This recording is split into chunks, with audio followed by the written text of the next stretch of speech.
Related rates. Right, so related rates. What are related rates?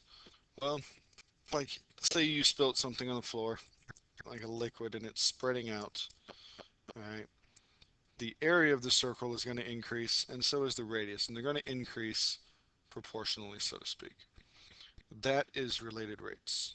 Okay, so on the same topic of related rates, you can always take derivatives with respect to any variable or letter that you want.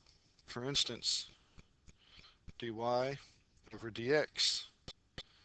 This is the derivative of y in terms of x. Derivative of y in terms of x. Okay. A very, very common one is dy dt. All right, dy dt, which is the derivative of y in terms of t. And t in this case is normally time. Okay. Now, what is a problem where you have to use related rates? What does a problem like that look like? Okay. Well, here we go. A puddle of coffee, a puddle of spilled coffee on the ground is growing in size in the shape of a circle. If the radius is increasing at a rate of 2 inches a minute, how fast is the area of the puddle increasing when the radius is 3 inches? Okay, so how are we going to solve this? Well, the first thing is we know that the radius is increasing at a rate of 2 inches a minute. Okay, radius increasing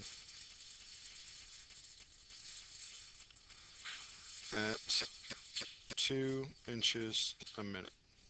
Okay, we know that. Well, what is that? Well, that would be dr dt, the derivative of the radius with respect to time. We know that is 2 inches per minute. Okay, we know that's 2 inches per minute. Okay, now we also know that the area is increasing. Okay, we know the area is increasing. Well, the area, that would be dA over dt. Okay, because the area is increasing with respect to time. But we don't know what that is. But we want to know when the radius is 3. So what do we have to do here? Well, we have to look at the area of a circle. We know the area of a circle is pi r squared. Okay, and we know that dr over dt, which is over here, equals 2. And we want to find dA over dt when r is 3. So this is what we know and also what we want to find. So first thing we need to do is take the derivative of area. Okay, so dA over dt equals, the area is pi r squared, so it's going to be pi, because that's your constant, you can pull that out, times 2r dr dt. Okay, you have to do the dr dt when you do this, okay, because it's the derivative of the radius with respect to time.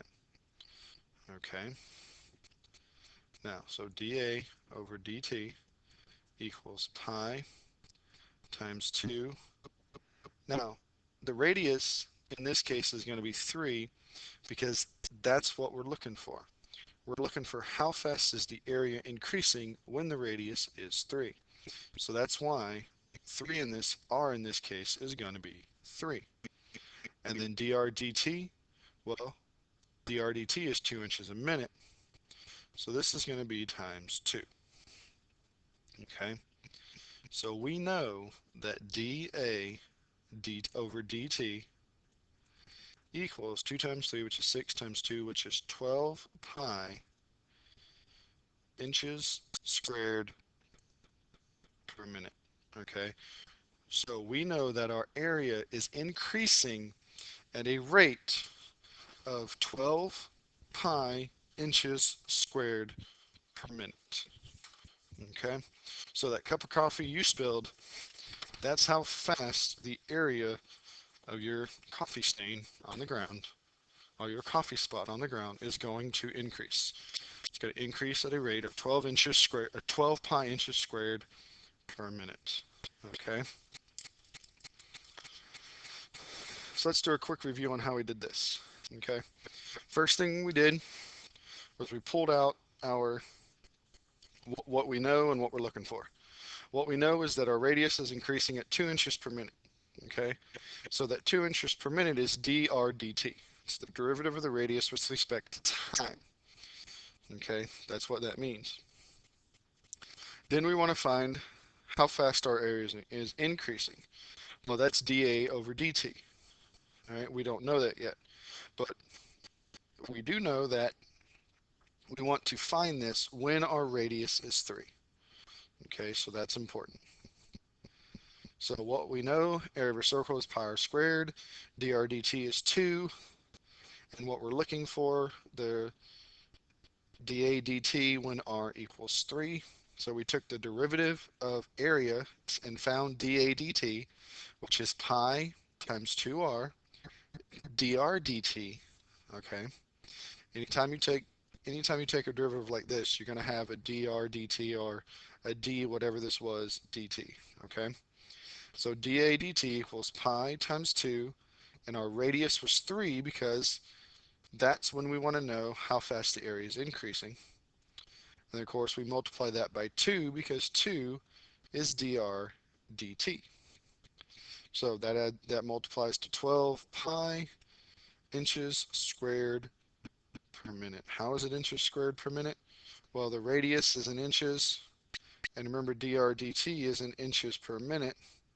So when you multiply those together, you get inches squared per minute.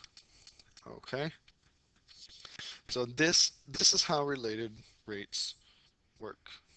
Okay, this is how related rates work. All right. Now, I want you to try this problem. Okay. So you blow up a spherical balloon at a rate of 3 inches cubed per minute. How fast is the radius changing at the instant the radius is 4 inches?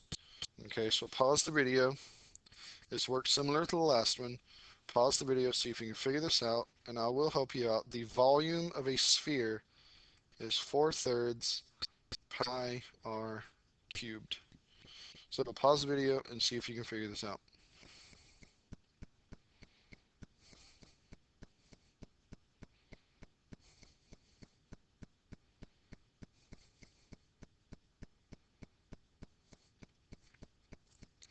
All right, so we need to pull out what we know. Well, we know that you blow up a spherical balloon at a rate of 3 inches per minute. That means your volume is changing at a rate of 3 inches cubed per minute.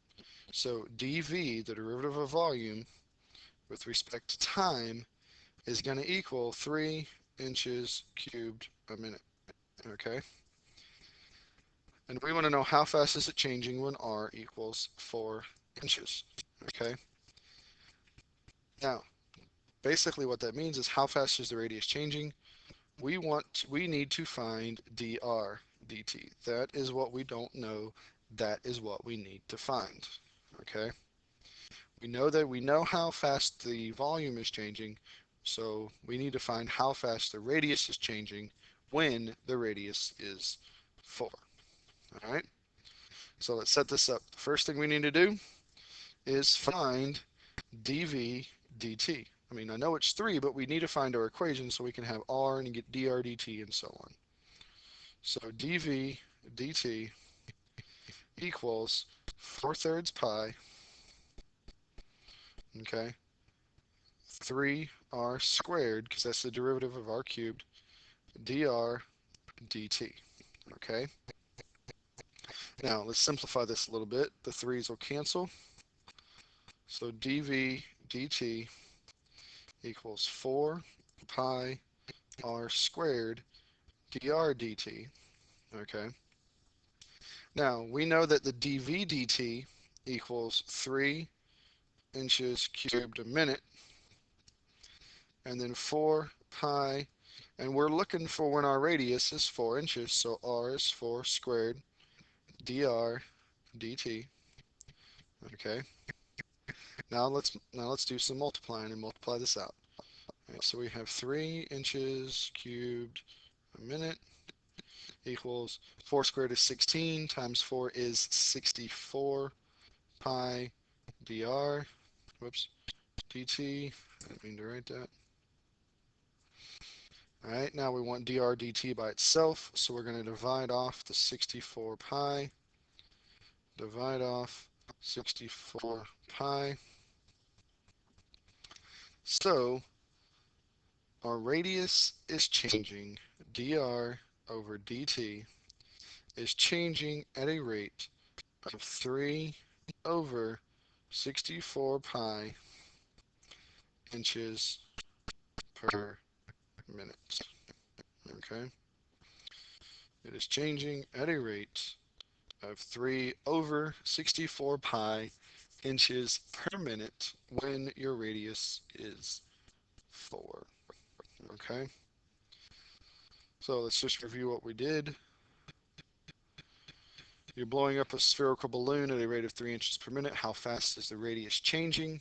So the radius changing, we know we're solving for dr dt, all right? And we're blowing up a balloon, so we know we're dealing with volume.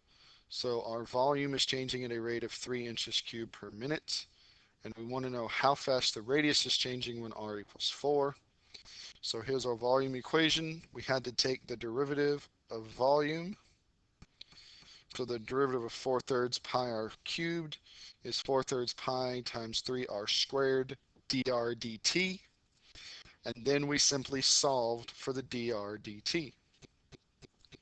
The 3's canceled. dv dt equals 4 pi r squared dr dt. We know the dv dt is 3 inches cubed per minute equals 4 pi times 4 squared, because we're looking for when the radius is 4, dr dt. So 3 inches cubed per minute equals 64 pi. All we did was simplify this. dr dt, divide both sides by the 64 pi. And of course, this is in inches squared because this is, yeah, there we go, so that's area. Okay, so the inches cubed cancel with the inches squared. So our answer is 3 over 64 pi inches squared equals dr dt. So when you're blowing up the balloon, when your radius hits 4 inches, your radius will be changing at a rate of 3 over 64 pi inches per minute. Okay, so that's related rates. It's more uses of the derivative. Okay, there's a ton of uses for the derivative. All right, we still have a few more ways to go over as well. We haven't done them all yet. So that's related rates. Make sure you understand this video and be ready when you come to class tomorrow to work some problems on related rates. All right, see you tomorrow.